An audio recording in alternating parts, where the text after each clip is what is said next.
I've changed for the better this time. I thought I would never be fine. Kumusta po kayo mga kalinga? Pagandang buhay po, Analisa Reality Vlog. Nakakuha lang po ako ng pagkakataon ngayon at pasensya na kayo kung magmamadali ako. Magre-reaction lang ho ako. Tatapusin ko lang yung pagpunta nila Kuya Bal kasama si Angge, si Angelica, doon po sa bahay nila Rofa na isang beneficiary po ng Kalingap. Pero bago ang lahat, shoutout po kila Kuya Bal Santos Matubang. Supportahan po natin always mga lahat po na ina-upload ni Kuya Bal, Kalingap Rab at Edna Vlogs, Chakta Pia Matubang, and also mga kasama ko po mga reactors dito sa Kalingap. Ayan, shoutout po sa lahat, no, mga karepa reactors, Team Bios, Team Striker, Team Watchers, KOGR, buong Kalingap tahanan, support po natin. At maraming salamat po doon sa mga nanood sa upload ko about kay Franjoy nung time na tawag dito, yung sa Thanksgiving.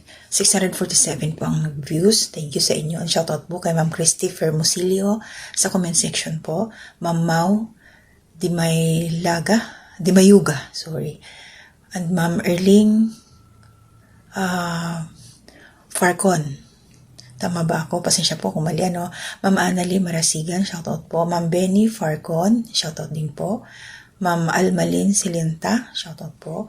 Ma'am Rosalie Crispo, shoutout po. Ma'am Genevieve Vlog, shoutout din po. At Ma'am Christy Galapin, shoutout po. Salamat sa suporta ninyo. Mga silent viewers, mga nanonood po sa aking mga ginagawang reaksyon, yan, mga bagong pasok, thank you sa inyo. Mga hindi po nag-skip ng ads, thank you rin, no? Salamat sa suporta. So ito po, shoutout po kay Kuya Bal again. Meron po akong kinuhang short clip. Credit po sa iyo. Ilalagay ko na lang po sa last part. Doon po ito sa pagbisita nila Kuya Bal kay Rofa. Sino po yung si Rofa? Isa po ito sa napabahayan na rin nila Kuya Bal, binisita. So kung sa aking pagkakatanda, parang yung nanay niya is parang may diferensya yata sa pag-iisip yun eh. Yun yung pagkakatanda ko nung nakaraan pa.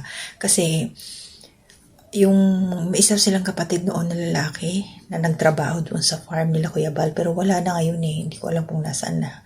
Yan. So, ano ba yung ginawa ni Angelica? Ni Angge?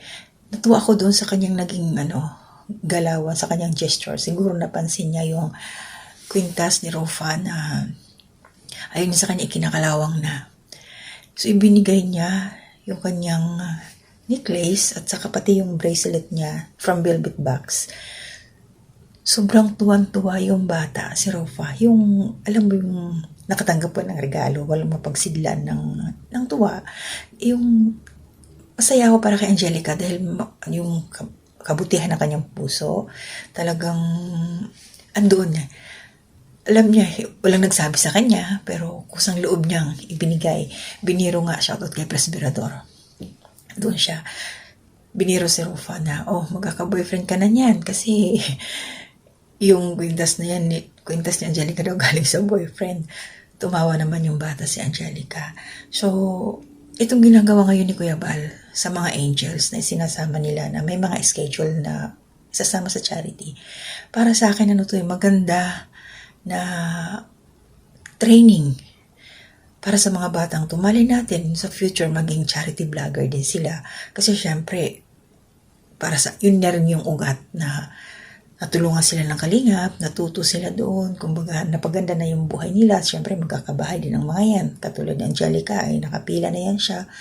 So siguro sa ganung paraan natitrain ni Kuya Bal yung mga puso ng batang to na pag hindi na sila nag-aaral, pagkaya na nila, pwedeng may singit-singit siguro yung mga ganun, yung matuto silang magbigay din. Diba? So, salamat Kuya Bal sa pagkakataon na ipinaparamdam mo sa mga batang to, sa mga angels, na yung kahalagahan ng pagtulong, yung kusang loob, magaan kasi yan sa kalooban, yung kusa kang magbibigay, mga ganon. Tsaka, hindi lang yun ang isang purpose ni Kuya Bal doon, no? Sa pagsasama niya sa mga angels, nakakatulong din. Tulong para sa pag-aaral ng mga batang to. May mga allowance sila na makukuha. At nabanggit po yan doon sa mga live ni Kuya Bal na every month bibigyan niya ng extra allowance yung mga bata at pwede mag-message kung sakasakaling kailangan talaga sa school. So, napakaswerte ng mga batang to sa mga angels na to or mga beneficiaries din ng Kalingap kasi natutulungan sila at hindi lang ang mga bata ang maswerte, ang mga magulang din napakaswerte ninyo dahil hindi na kayo mahihirapan, makakaalalay na matutulungan ng Kalingap ang inyong mga anak. Kaya napakaswerte ninyo. Kaya sa mga kabataan to na nandyan, tinutulungan nila Kuya Bal, huwag nyo sayangin ang pera, ang oras, at yung pagkakataon na ibinigay sa inyo ng Kalingap. Magsikap kayo hanggang sa makatapos kayo sa pag-aaral para pagdating ng panahon, makatulong din kayo unang-una syempre sa pamilya. Lalo na kung may mga kapatid. So, syempre kailangan stable muna para pag tumulong ka sa iba, kaya mo na. Ganun naman yun eh. Lagi kong tinatandaan, nilalagay sa isipan yung family first talaga. So sa ngayon, ako'y nagpapasalamat ng marami sa inyo, yung mga nakasuporta sa akin, nadagdagan po yung aking munting kubo, yung channel ko po. Salamat sa aking mga ka-team sa Kalingap Silver Team na sumuporta. At ito din ho ngayon, pag makita man ninyo ang aking video, please subscribe po yung mga hindi pa nakapag-subscribe dyan. Kasi marami yung nanonood sa akin na baka may nakalimutan lang talaga mag-subscribe. Libre po yan, please support nyo po para maging malawak din po ang aking kakayanan. Hindi lang ko ako mangangako. So yun lang yung kay Angelica, natuwa lang ako sa kanyang ginawa.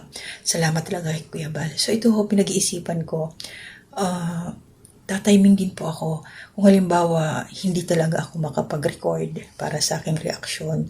Yung oras kasi dito kulang talaga eh. So, ang bakante ko lang ho alas 12 ng tanghali hanggang 1:00. So, minsan yung time na yan, ginagamit ko para sa sarili ko. Siyempre, kailangan ko maligo. Yung mga personal needs ko, kailangan kong gawin. Siguro, i-divide ko na lang yan kahit mahina ako sa math. Baka sakali po, sisingit ako mag-live kahit 15 minutes lang o kaya 30 minutes. Yung oras na yan from 12 to 1, kukuha po ako ng oras dyan. Baka mamaya pagkatapos ko maligo, may kunti pang minuto para bago mag-alauna, kailangan makapag-live ako. So kung sino man ho, kung sakasakali lang na makita nyo ako naka-live ng mga in between 12 ng tanghali o alauna. So sa Pilipinas, ano po yan eh? 12, 1, 2, 3, 4, 5. 5 to 6 po sa Pilipinas. 5 to 6 p.m. Baka po in between dyan, meron akong 15 minutes na magagamit or 20 minutes para sa pag-live. Update lang doon sa aking mga napanood na hindi ko marireaksyonan, hindi ko magagawa ng video. So, pagpasensyahan nyo na po ako kung meron man ako may sasabay. Alam ko naman mga oras na yun, hindi pa si Kuya Bal eh. Hindi pa siya mag-live kasi pang umaga naman si Kuya Bal. Alas 8 ng umaga at saka alas 8 ng gabi. So, kung sakali man, supportahan nyo na lang po. Update lang ako doon. Hindi ako lalagpas ng 30 minutes. Below lang po ako. Mga 15 to 20 or 10. Basta ganun ho. Hanggang 20 minutes man lang o kaya 15 minutes. Depende po. Kasi minsan nabigla akong tinatawag dito. Kaya hindi rin ako makaporma. So ngayon, tumiming lang po talaga ako. So maraming salamat sa inyo. Ha? So, try ko bukas, hindi ko lang po talaga alam. Kasi pinanunood ko yung mga vlog. Oras lang talaga, hindi ako makapag-record, hindi Siyempre yung pag-edit, kumakain din po ng malaking oras yan. Siyempre itutulog ko na lang eh. Kailangan ko rin magpahinga para magkaroon din naman ng kalakasan ng aking katawang lupa. Dahil yun lang po yung aking puhunan dito sa aking trabaho. So yun po yung mga hindi pa ako nakapanood sa mga live ni Kuya Bal. Yung mga upload niyang video, marami pa yung kila Krista. Ngayon may kay Angelica, yung bumisita sila doon, kila Maribel. Tapos, basta marami po suportahan ninyo kasi ang plano ni Kuya Bal dito, relay ko na nais niya magtayo ng building, para sa mga walang tirahan, mga senior citizen, mga pag-alagala dyan sa kalsada, gusto niya matulungan. Yan, kaya support po natin. Lahat po. Lalo na sila Kalingap Rab din para sa mga pabahay project niya. So hanggang dito na muna. Maraming salamat po always. Good afternoon, good evening po sa inyong lahat. Kila Nanay Soledad, Ma'am Pia Cash, Ma'am Susan Dairo, kumusta na po kayo? Ma'am Marilyn Cabanilla, Ate Marilyn, ni Corsa Miliano Ralph, Walls Tradition, yung pinsan ko, kumusta na kayo, Day? And sa inyo pong lahat na nandyan sa aking community spotlight. Maraming salamat po. Mag-iingat ho lagi. 2026 na. Laban lang po tayo. Alam kong naghihirap ang ating bansang Pilipinas, pero tuloy lang po tayo. Tuloy ang buhay. Grabe. Ultimo gulay, napakamahal. Laban lang po talaga. Sikap-sikap lang kahit mahirap. So, ingat po. Dito na muna. To God be the glory. Para bago na. Grabe. Ano? Dapat magka-boyfriend ka kasi ibinigay ng boyfriend niya yan sa kanya. Oo. Wait lang. Dapat magkaroon mo ng boyfriend, ha?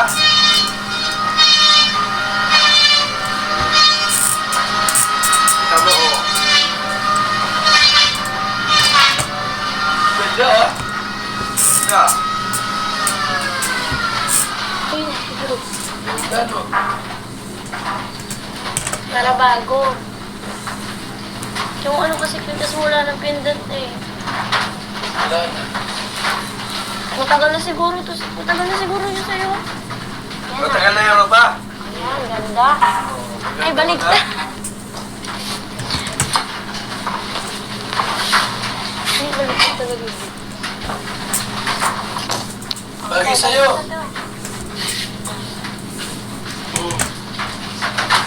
Bagay sa'yo yung pintas mo. Nangingitim na kasi ito. Oh, nagkakaroon. Itim na. Eh, porsilas mo naman. Lagay mo naman dito. Ayan!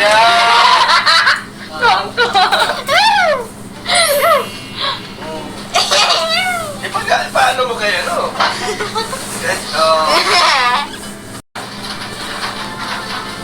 Sa Christmas ko na sa ito, ah. Hihirapan ka sa ano. Ha? Hihirapan ako. Hihirapan eh. Kung ano yung sabi. Ito, zero pa. Ito din ko yung ayos mo kasi may atensyon. Ito din ko kalagay. Hindi ka makatulog yan. Oo, hindi ka makakatulog yan. Ano? Ropa. Saya. Shoutout po sa Velvet Box. Thank you po.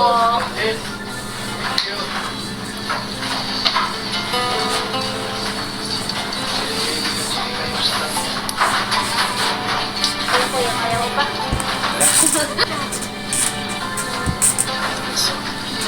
Ganda. Silver ka na ah. Hindi ka na gold. Oh, silver ka na. Oh,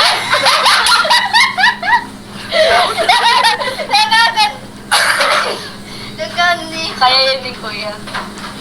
Ito pa. Yan. Yung isa. ayaw bumalik agad, oh. Tinan mo. Bakit?